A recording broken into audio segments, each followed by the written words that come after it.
Hello students, मैं doctor Narayan मली शाही कचहरी इतिहास ऑनलाइन क्लास में आपका स्वागत करता हूं। आज हम बीए पार्ट सेकंड के इतिहास के पेपर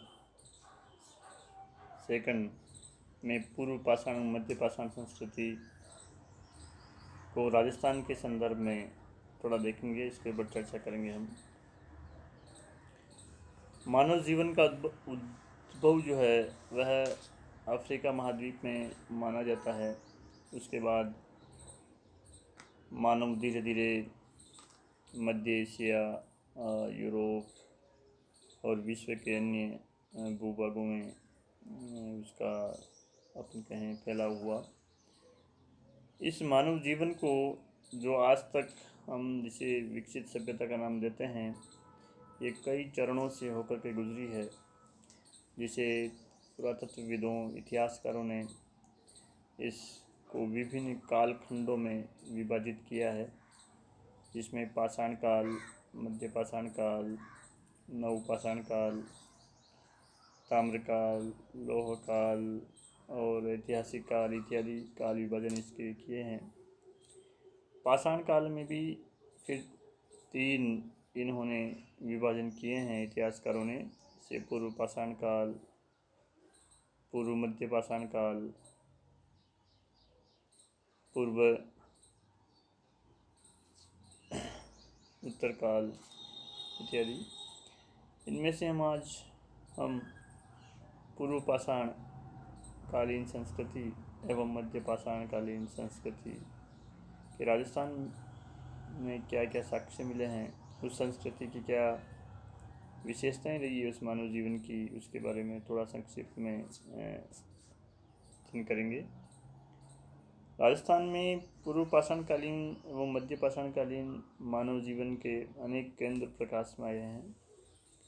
बनास, बेड़च, गंभीरी, चंबल आदि नदियों तथा इनके समीपवर्ती तटीय स्थलों के उत्खनन से ऐसे साक्ष्य हमें मिले हैं कि दक्षिण पूर्वी तथा उत्तर पूर्वी राजस्थान की नदियों के तट पर वर्तमान में जो बांसवाड़ा, डूंगरपुर, उदयपुर, भीलवाड़ा, बूंदी, कोटा, झालावाड़, जयपुर आदि जिलों के अंतर्गत ऐसे कई स्थल है जहां पाषाणकालीन मानव रहता था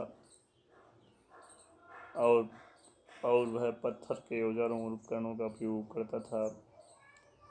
विद्वानों की मान्यता है कि राजस्थान के रेगिस्तानी क्षेत्रों में हजारों वर्ष पूर्व एक समुद्र विद्यमान था, जिसे तैथिस सागर कहा जाता था, और सरस्वती व द्रवती नदियाँ इस समुद्र में आकर मिलती थी। इन नदियों के किनारे पर मानव जीवन हिलोरे लेता था।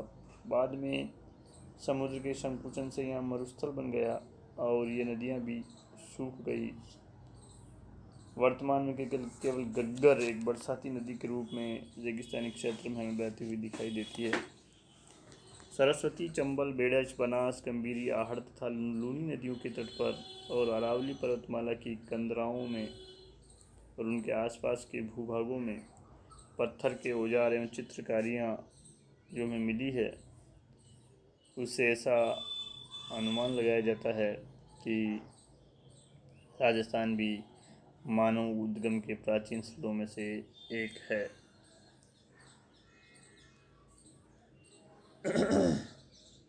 अब देखते हैं हम राजस्थान में पूर्व पाषाणकालीन संस्कृति के बारे में। इतिहासकारों ने पूर्व पाषाण काल का उद्भव आज से लगभग 5-6 लाख वर्ष पूर्व माना है। इस काल के जो प्रमुख उपकरण हमें मिले हैं उनमें चापड़, चापिंग, पेबूल, हैंडेक्स आदि पत्थर के औजार प्रमुख है। ऐसे ही औजार राजस्थान के पुरापाषाणिक स्थलों से भी प्राप्त होते हैं। राजस्थान में मिले ऐसे जो औजार है वह बेडोल और बद्दे थे। राजस्थान में माही व चंबल नदी काठी से मिले उपकरण जो है इंग्लैंड, फ्रांस के उपकरणों से उनकी समता है। इसके साथ ही भारत के जो पुरापाषाणिक स्थल है जैसे नर्मदा घाटी, मध्य प्रदेश की सोन घाटी, महाराष्ट्र की गोदावरी एवं प्रवरा घाटी, कर्नाटक में कृष्णा एवं तुंगभद्रा नदी घाटी से जो पाषाणिक उपकरण मिले हैं उनमें भी राजस्थान से मिले उपकरणों में अब पारस्परिक समानता में दिखाई देती है। तो पूर्व पाषाणकालीन संस्कृति का अध्ययन हम कुछ बिंदुओं के आधार पर करेंगे, कुछ बिंदुओं का आधार बना करके हम थोड़ा इसके बारे में चर्चा करेंगे। सबसे पहले हम लेते हैं पूर्व पाषाणिक मानव के औजार एवं उपकरण किस प्रकार के थे। तो राजस्थान में जो हमें पूर्व पाषाणिक उपकरण मिले हैं वो पत्थर के मिले हैं, जिन्हें मनुष्य ने तोड़ करके और तीखा करके वह अपने प्रयोग में लेता था। जानवरों की हड्डियों और पेड़ों की टहनियों का भी वह अपने औजार के रूप में प्रयोग करता था। बेडोल और बद्दे तो ये थे, मगर पैने होने के कारण, तीखे होने के कारण ये मनुष्य के लिए उस समय उपयोगी थे। ऐसे औजार हमें दक्षिण पूर्वी तथा उत्तर पूर्वी राजस्थान की नदियों के किनारों से प्राप्त हुए हैं। क्योंकि इस काल का मानव एक प्रकार से आदि मानव था, उसका जीवन बर्बर था, पशुओं के साथ संघर्ष में उसका जीवन व्यतीत होता था, उसका समय निकलता था। इसलिए उसे अपनी रक्षा एवं भोजन दोनों के लिए ही उपकरणों की आवश्यकता होती थी। क्योंकि उस समय मनुष्य को धातु का ज्ञान नहीं था, इसलिए सर्वसुलभ पत्थर से ही उसने अपने प्रारंभिक औजार और उपकरण बनाए। उस समय के मानव के आवास एवं भोजन के विषय में थोड़ी चर्चा करते हैं। इस युग का मानव शिकार एवं भोजन के लिए इधर उधर घूमता रहता था, उसका कोई स्थायी आवास नहीं था। वह धूप, वर्षा एवं सर्दी से बचने के लिए पर्वत की कंदराओं, वृक्षों के नीचे या नदियों के कगारों में आश्रय लेता था। वह एक जगह नहीं टिकता था, भ्रमणशील था, तो उसने अपने लिए रहने के लिए किसी प्रकार के मकान नहीं बनाए। इस युग का मानव पूर्णतः प्रकृति पर आश्रित था। प्रकृति द्वारा स्वतः उत्पन्न होने वाले कंदमूल, फल फूल, शिकार एवं नदियों से मछलियाँ पकड़कर वह अपना पेट भरता था। वह मुख्य रूप से हिरण, भैंसे, सूअर एवं छोटे जानवरों का शिकार करता था और आग जलाने की क्रिया से अनभिज्ञ होने के कारण इन जानवरों के कच्चे मांस से ही अपना पेट भरा करता था। शिकार करने तथा अपनी सुरक्षा के लिए औजारों का निर्माण करने एवं असुरक्षित क्षेत्र से सुरक्षित क्षेत्र की ओर जाने के लिए वह अपनी विवेक बुद्धि का प्रयोग करता था। क्या सामाजिक क्रियाकलाप उस समय के मानव में थे? मानव स्वभावतः ही क्योंकि छोटे छोटे समूह में रहना पसंद करता है। अरस्तु जैसा कि कहता है कि वह व्यक्ति जो समाज में नहीं रह सकता, जिसे समाज की जरूरत नहीं, वह या तो पशु है या देवता है। तो क्योंकि मनुष्य का स्वभाव ही है कि वह अकेला नहीं रह सकता, तो छोटे छोटे समूह में रहना वो पसंद करता था। इसलिए ऐसा माना जाता है कि राजस्थान के पूर्व पाषाणकालीन मानव में भी इसी प्रकार का संगठन रहा होगा। समूह की व्यवस्था और उसके संचालन के नियम भी रहे होंगे। समूह के सर्वाधिक शक्तिशाली, अनुभवी एवं वृद्ध व्यक्ति का निर्देशन बाकी समूह के सभी सदस्य मानते रहे होंगे। समूह के सभी सदस्य मिलजुल कर शिकार करते होंगे और जंगली जानवरों से अपनी रक्षा भी सामूहिक रूप से करते होंगे। समूह बनाने की भावना उस समूह के नेता का निर्देशन उसकी बुद्धि का प्रमाण था। समूह में रहने से उसमें लज्जा की भावना भी आई होगी और उसने अपने गुप्त अंगों को ढकना प्रारंभ किया होगा। इसके लिए उसने वृक्षों के पत्ते, छाल एवं मृत जानवरों की खाल का प्रयोग करना शुरू किया था। पर चूँकि हम इस काल की सभ्यता और संस्कृति के बारे में निश्चित रूप से कुछ नहीं कह सकते, इसलिए ये केवल जो उस खुदाई में हमें जो कुछ साक्ष्य मिले हैं उससे हम केवल अनुमान ही लगा सकते हैं। उस समय के मानव के धार्मिक क्रियाकलाप किस प्रकार के थे। वैसे वो धर्म के बारे में ज़्यादा नहीं जानता था, न धर्म के बारे में समझता था, मगर फिर भी वह मानता था कि मरने के बाद शायद मनुष्य को उन वस्तुओं की ज़रूरत पड़ती है जिसे वह जीवित रहते हुए प्रयोग करता है। इसलिए वह अपने समूह के सदस्यों के मरने पर उनके शव को ज़मीन में जब गाड़ता था तो उन शवों के साथ औजार, मांस और उसके दैनिक उपयोग की वस्तुओं को भी वह रख देता था, क्योंकि उत्खनन में हमें ऐसे जीवनोपयोगी वस्तुओं के अवशेष प्राप्त होते हैं। वो मृतकों को कभी कभी खुले स्थान में छोड़ देते थे जिन्हें जंगली जानवर खा जाते थे, या वह शव स्वयं ही सड़ गल जाते थे। कुछ विद्वानों का मानना है कि इस युग का जो मानव है किसी निराकार अज्ञात शक्ति को प्रसन्न करने के लिए भी आखेट किया करता था, मगर जैसा कि हमें ज़्यादा जानकारी नहीं है तो हम इस बारे में निश्चित रूप से कुछ भी कह पाने में असमर्थ है। अब थोड़ा मध्य पाषाणिक संस्कृति पर प्रकाश डालते हैं। लगभग 9-10 हज़ार ईसा पूर्व से 4,000 ईसा पूर्व का जो काल है वो मध्य पाषाण काल का काल माना जाता है। 1867 ईस्वी में C.L. कार्लाइल ने विंध्य क्षेत्र में कुछ लघु पाषाण उपकरणों की खोज की, जिससे भारत में भी मध्य पाषाण काल की जानकारी हुई। और राजस्थान में मध्य पाषाण काल के जो स्थल है वो बाड़मेर जिले में तिलवाड़ा, पचभद्रा नदी घाटी, सोजत क्षेत्र, भीलवाड़ा जिले के बागोर एवं झालावाड़ से प्राप्त हुए हैं। मध्य पाषाण काल में औजार एवं उपकरण किस प्रकार के थे वो पूर्व पाषाण काल से कुछ भिन्न थे। इस युग के औजार एवं उपकरण आकार प्रकार में बहुत छोटे थे, इस कारण उन्हें लघु पाषाण उपकरण कहा जाता है। औजार आधे इंच से लेकर लगाकर 1.25 इंच के बराबर हुआ करते थे। इनमें टेढ़े ब्लेड, छिद्रक, स्क्रैपर, ब्यूरिन, बेधक जो विशेष तौर से उसके शिकार में काम आते थे या कंदमूल फल खोदने में काम आते थे, मुख्य रूप से थे। इन छोटे छोटे औजारों को वह हड्डी तथा लकड़ी में बांध कर या उनमें पिरो करके फिर उन्हें वो काम में लिया करता था। उस स्थानों से हड्डी तथा सींग के बने हुए उपकरण भी मिले हैं हमें। पाषाण के ये उपकरण वर्तमान के बहुमूल्य पत्थर चार्ल्सडेनी, जेस्पर, फ्लिंट, क्वार्ट्ज़ाइट आदि से बने हुए होते थे। उस समय के आवास एवं भोजन व्यवस्था के बारे में थोड़ी चर्चा करते हैं हम। मध्य पाषाणी मानव नदियों के किनारे मिट्टी के छोटे छोटे टीलों पर रहता था। उत्खनन में हमें गोल आकार के मिट्टी अथवा पत्थर के मकानों की संरचना, उनके प्रारूप, चूल्हे, राख, अस्थियाँ, मिट्टी के बर्तन, कांच के मनके, शीफ और कांच की चूड़ियाँ, पत्थर की गोलियाँ आदि मिलते हैं।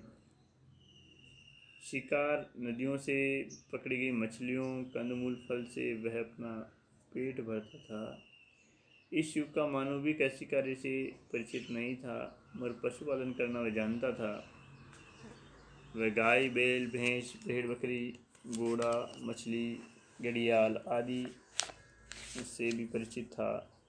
शिकार करना उसका मुख्य कार्य था।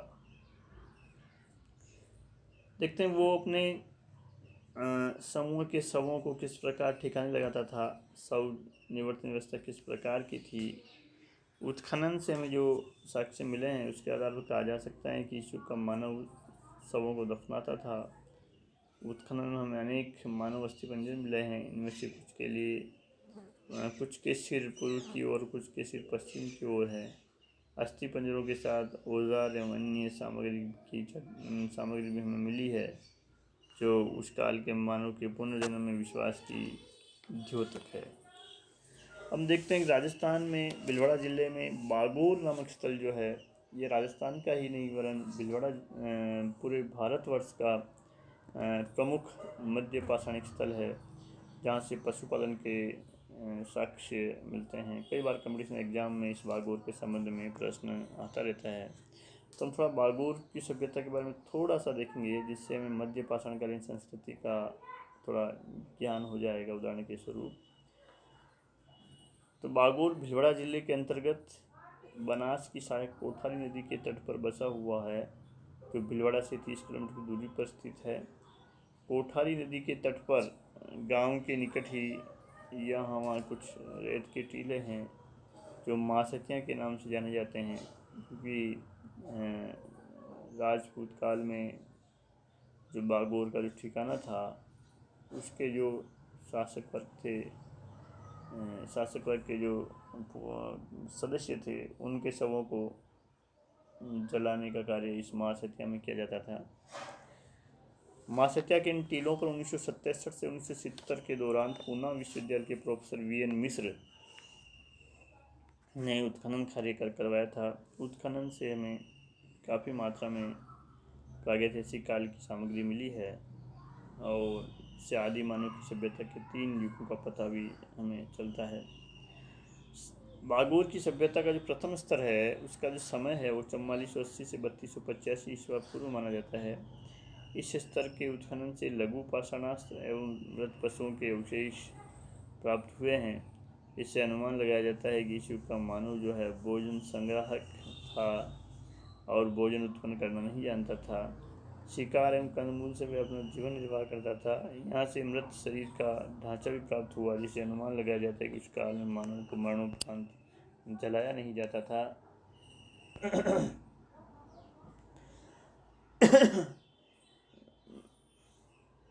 यहाँ से जलवरण आवास स्थल पर ही दफनाया जाता था। मृत शरीर पूर्व पश्चिम दिशा में लिटाए जाते थे। ऐसा हमें जो साक्ष्य मिले हैं, उससे एक प्रकार का अनुमान लगाया जाता है।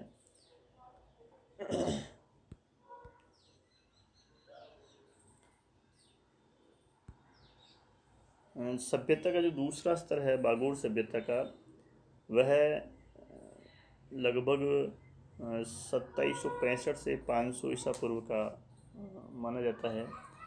इस स्तर के उत्खनन से लघु पाषाणास्त्र एवं पशुओं के अवशेष कम मिलते हैं तथा ताम्रास्त्र और मृदभांडों के अवशेष मिलने प्रारंभ हो जाते हैं, जो कि हाथ से बने हुए हैं। मृत शरीर पूर्व पश्चिम में लिटाए जाने के प्रमाण मिलते हैं। मृत शरीर के साथ ही मृदभांडों के अवशेष भी हमें मिले हैं।